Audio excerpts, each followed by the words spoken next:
Hello everyone, Railgan here with another ZvT, today against my Insanity Smile. I think it's a GM turn, I assume it's a GM turn, on the NA server.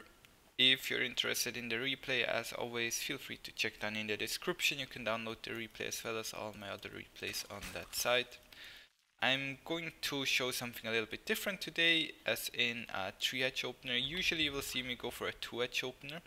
I went pool hatch gas this game, and I'm going to explain to you guys why I think this is the best opener for 3-hatch as well.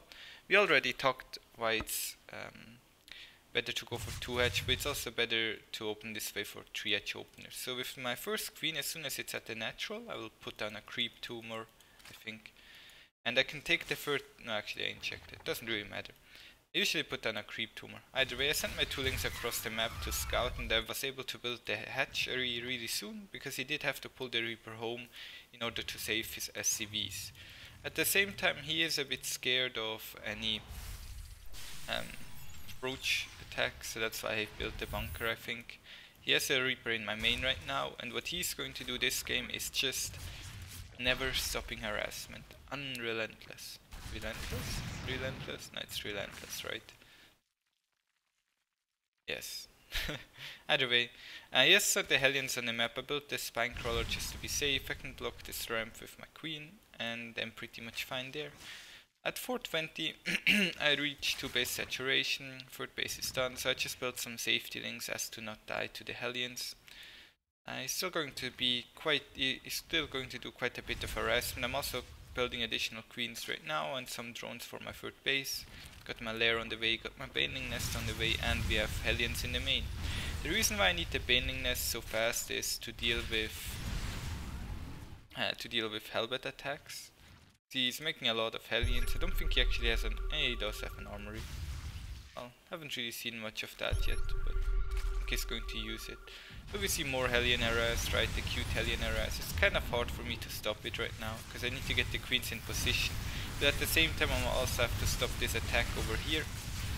This is where the banelings come into play, and as you can see I've already saturated this space. This space, it's not quite saturated right now.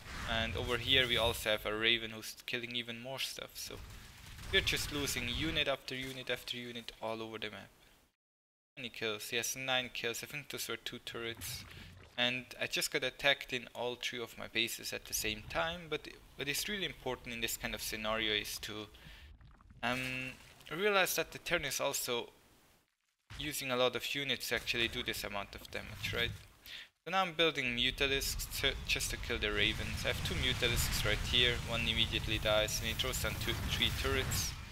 Not quite what you want to do, but the Mutalisk is going to kill that one Raven. Don't think he will get both, but 1 Raven died.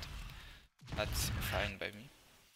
If I went full Mutalisk right now, he would be in a lot of trouble and might straight up die actually, because he only has like 5-6 Marines at home, and I was able to afford quite a few Mutas.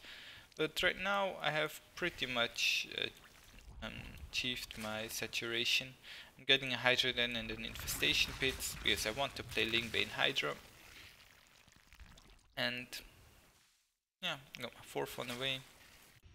So even though we got attacked by a lot of units, we were able to defend it decently. I lost some units here and there. Worker kill count, he killed a total of 25 of my workers.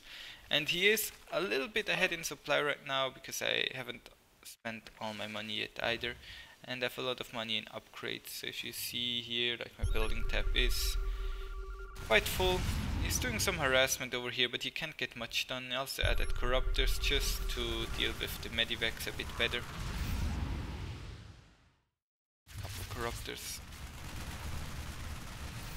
Another drop over here. Hydralisks to the rescue.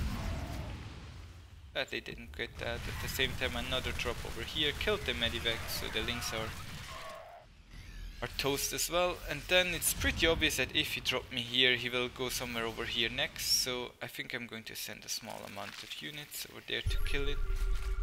Same time he's poking over here with tanks. I see that with my changelings, so I'll just quickly clean this up. Medivac survives, but that's fine. At the same time over here we see a huge attack where I lost a lot of links, because my links, They are pretty decently upgraded, but the tank splash does a lot of damage to them really quickly. So I lost a lot of my links there, but in the end I managed to clean up his tanks. And there's more marines and tanks coming, so this is kind of dangerous for me right now. I'm just trying to stall a bit, trying to get the broodlords out. I'm morphing them outside of his scan range. I'm not sure if he realizes that I have the broodlords here. He's trying to do some damage to my drones, but I just moved some banelings over here to clean that up. Tank radius only reaches till about here.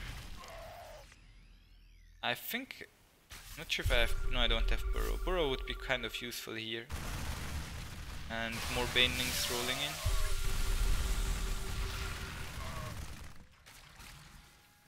Then he sees the broodlords with a scan and has to retreat home because else the tanks just kill all his own stuff. So I quickly clean up those marines.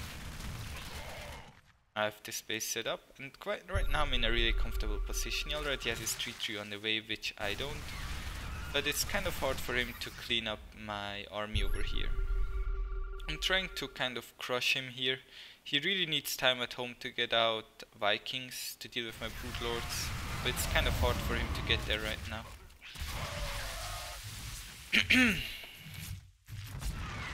Didum.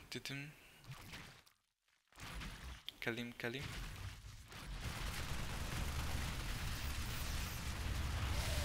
Yeah, I have some links here so he can't drop me there. And a Fling Hydrobane on the other side. And then I'm trying to chase him down, finish him off. And he actually pushes into me, which was a bit surprising to me, but 1 fungal, 2 fungals. Quickly clean up most of his army there. Sadly my infestor's kind of suicide, but it's okay. Like, he lost a lot more than I did. Units lost, we are kind of even, but he really lost all of his army there and I have a huge bank still. So my army value is a lot higher.